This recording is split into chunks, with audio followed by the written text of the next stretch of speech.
bismillaahi raxmaani raxiim kulan wacan oo wanaagsan kusoo dhowaada daawadayaal warka xogta TV qodobadaad ku daawa doontaan waxaa ugu dooroon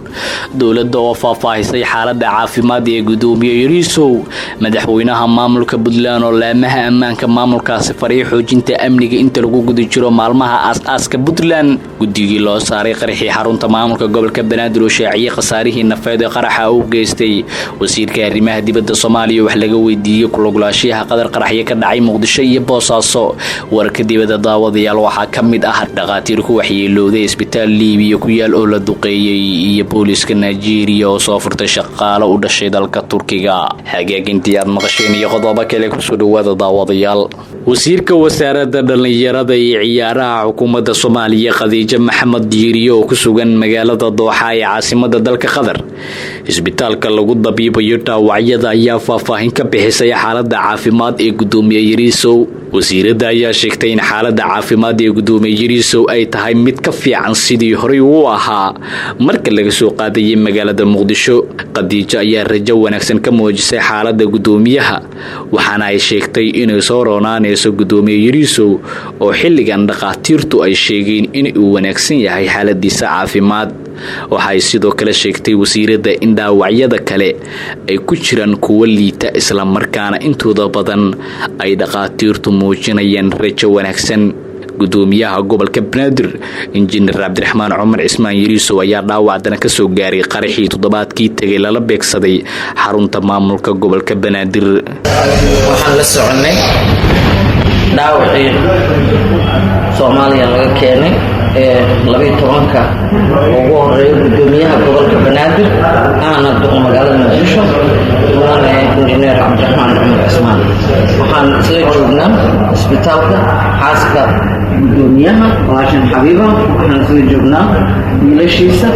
iyo gabadhiisa ayaa jooga oo reerkooda yimid ah waxaa halkaan nagula sugan safiirka iyo xubno ka tirsan safaaradda iyo wiilashii asagoo socday iyo ehelada kale ee dhaawacyada halkaan yaalla alxamdulillaah rabbil caalamiin ugu horeyn caafimaadka dhaawacyada oo gudoomiyaha ugu horeeyo marba marka ka dambaysa xaaladooda waa kasoo fiicnaanaysa waa wax ilaahay loogu mahadiyo dhaawacyada aan hadda kor taagannahay oo halkan la keenay ugu horeeyo gudoomiyaha injineer Yariisow iyo annaga kurtaag iyo kuwa hadlaya intaba guud ahaan waxaan sugaynaa dhimasho waa xaqiiq naf kastana mowt waa dhadhaminay cidna cid uma soo hormarin karto cidna jacayl kasto ay u qabto uma baajin karto haddii noola jiri lahaa nabigan xijaab laa yastaqdimuuna saacata walaa yastaqrimuun lama soo hormarin karo waxaan rajaynaa in caqliga shaqeeyo in islaamnimadu shaqayso waxay naga mudan yihiin inaanu ducayno ayaga iyo inta kale oo naga bogta in ilaahay caafimaad taama wada siiyo madaxweynaha maamulka Puntland Saciid Cabdulaahi Deni ayaa ku amray hay'adaha ammaanka ee maamul goboleedka Puntland in la adkeeyo ammaanka deegaanada maamulkaas kadib markii uu ka qayb galay shir looga hadlayay amniga shirkan oo ka dhacay magaalada Garowe ayaa waxaa ka qayb galay mas'uuliyiin ka mid yahay madaxweyne ku-xigeenka Puntland Axmed Cilmi Karaash wasiirka amniga taliyaha ciidamada daraawiishta taliyaha ciidamada booliska taliyaha qaybta gobolka Nugaal ee booliska maamulka Puntland taliyaha CD taliyaha madaxtooyada maamulka gobolka Nugaal kan degmada Garowe iyo mas'uuliyiin kale taliyaasha ciidamada maamulka Puntland ayaa waxay kulankan ka sheegeen in ay wanaagsan tahay xaaladda amni ee dhammaan deegaanada Puntland ugu dambeyn madaxweynaha Puntland ayaa ku amray saraakiisha ciidamada iyo mas'uuliyiinta laamaha ammaanka ee heer degmo iyo heer gobol adkeynta amniga guud iyo si gaar ah in loo xoojiyo amniga maalmaha lagu jiro dabaaldegyada 1 Agoosto oo ah maalintii la aasaasay maamulka Puntland gudiga arrimaha dibadda ee golaha shacabka baarlamaanka federaalka Soomaaliya ayaa xarunta Villa Hargeysa ee Muqdisho kula kulmay wasiirka arrimaha dibadda xukuumadda Soomaaliya Danjir Axmed Ciise Cawad gudiga ayaa wasiirka su'aalo ka weydiiyay shaqooyinka wasaaradda la xiriira arrimaha dibadda ee Soomaaliya ee deynta loo jeediyay dowladda Qatar ee la xiriirta qaraxii ka dhacay magaalada Boosaaso warbixin uu daabacay wargeyska New York Times ayaa cod uu helay wargeyska oo ah wada sheekaysi telefoon waxaa laga maqlay ganacsada Khaliif Keyd almuhandi oo safiirka qatar ee Soomaaliya Xasan bin Hamza ku dhahaya waan ognahay cidda ka dambaysa qaraxyada iyo dilalka ka dhaca magaalada Boosaaso ee xarunta gobolka Bari. Almuhandi ayaa sheegay in qaraxyada loo fuliyay si loogu qasbo Imaaraadka Carabta inay ka cararaan dekedda magaalada Boosaaso. wasiir Caawad ayaa horey u sheegay in dowladda Qatar ay sharaxaad ka bixisay eedeymaha loo jeediyay isla markaana si buuxda u beeniyeen taasi oo dowladda Soomaaliya ay ku qanacday. gudoomiyaha guddiga arrimaha dibadda golaha shacabka xildhibaan Cabdulqaadir Cusable oo kulanka shir gudoominayay ayaa ka warbixiyay qodobadii ay kala hadleen wasiirka arrimaha dibadda xukuumadda Soomaaliya Danjire Axmed Ciise Caawad. xarunta golaha shacabka xafiisyadiisa Villa Hargeysa aan kulan kula yeelanay wasiirka arrimaha dibadda dowladda ama xukuumadda federaalka Soomaaliya oo ah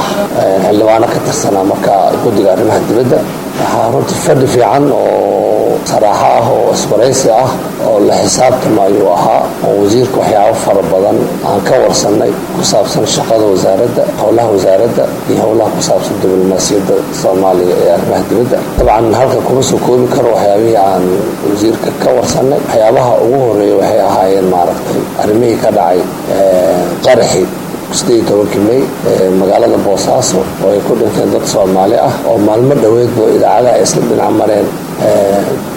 ama soo daabacay wargeyska New York in dowladda Qatar diblomaasiinteeda iyo ganacsatada in arrimo noocaas ku warramayeen. arrintaas oo guddiga horey oo warqad ugu qoray wasiirka arrimaha dibadda oo ka codsaday in warbixin laga siiyo isla markaas dowladda Soomaaliya ay baaritaan ku soo biso. dabcan wasiirku waa nooga jawaabay mowqifkiisuna wuxuu ahaa in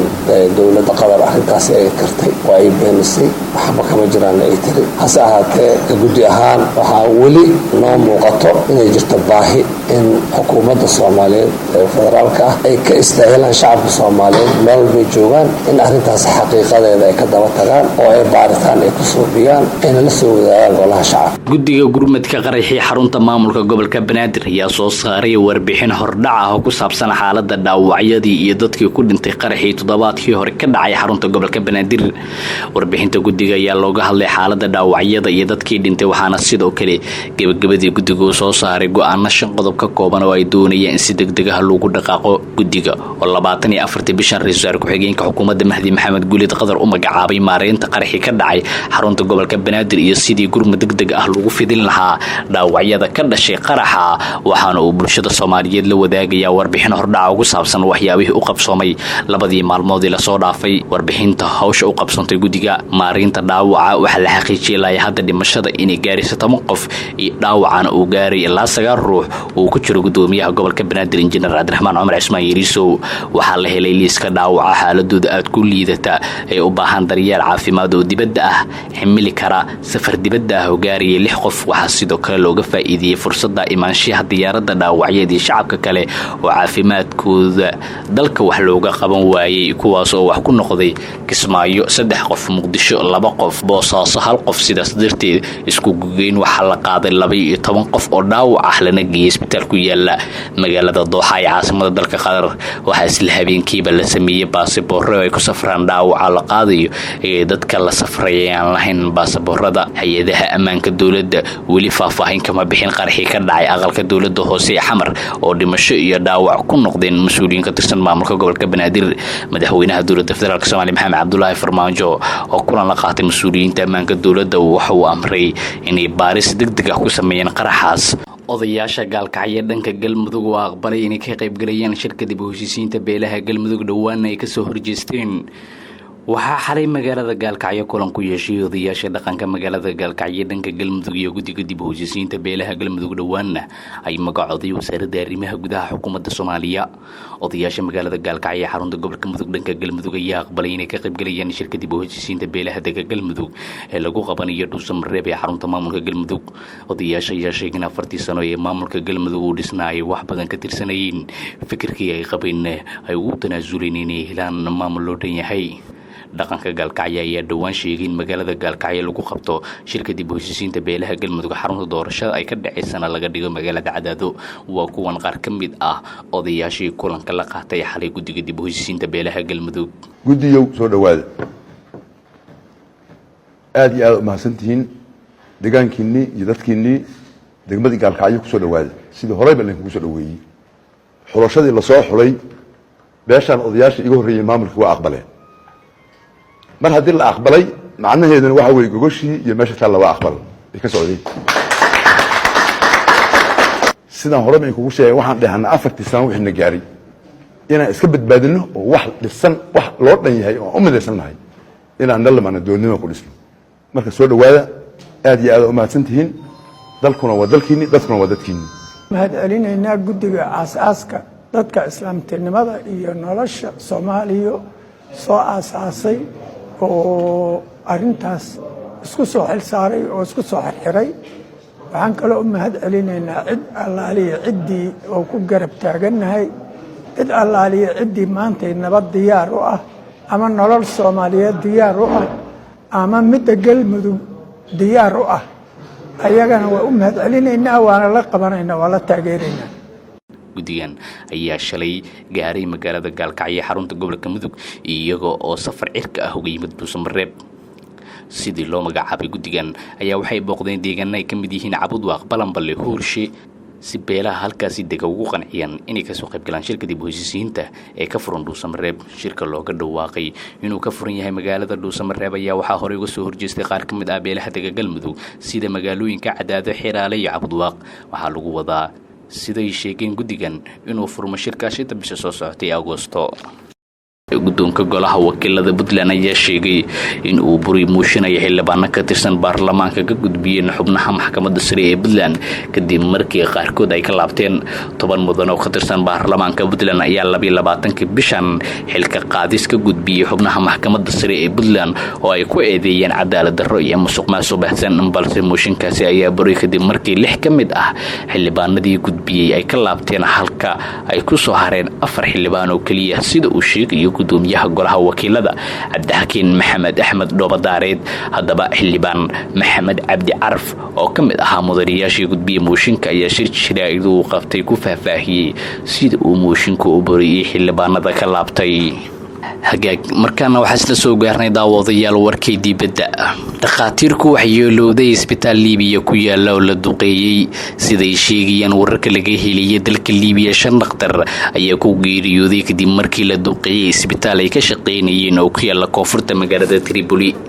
wararku waxay sheegayaan diyaarado dagaal uu leeyahay sargaalka ku duulay caasimadda Liibiya ee Khalifa Haftar ay duqeeyeen isbitaalka oo ay xilligaasi bukaano badan loogu adeegayay afayeen u hadlay wasaaradda caafimaadka dowladda Liibiya ayaa sheegay in duqeyntaasi ay sidoo kale ku dhaawacmeen 7 ruux oo kale oo ahaa shaqaalaha isbitaalka ka tirsanaa afayeenka waxa uu sheegay in qasaaruhu inta ka badan karo ma jiro wax war ka soo baxay dhanka sargaalka la eedeeyay in ka badan 1 ruux ayaa ku nafuwayay dagaalka ka socda meel ku dhow caasimadda tan iyo bishii Abriil ee sanadkan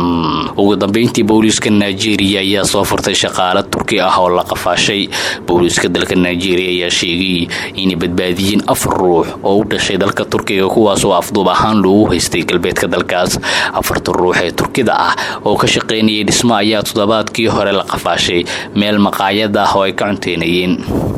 kooxda afduubatay ayaa dalbatay lacag madax furasho ah oo gaaraya $1 milyan taliyaha booliska gobolka Kawaare ayaa sheegay in intuu socday howlgalka lagu raadinayay raggan u dhashay dalka Turkiga laga helay meel keen ah kadibna laga soo waday sargaalkan mishiga in la qabtay kooxdii afduubka geysatay in kale daawadayaal waa naga inta warkii aad kala socoteen xogta TV inta war noocan ku kulmi doona sida siyaamaana Allah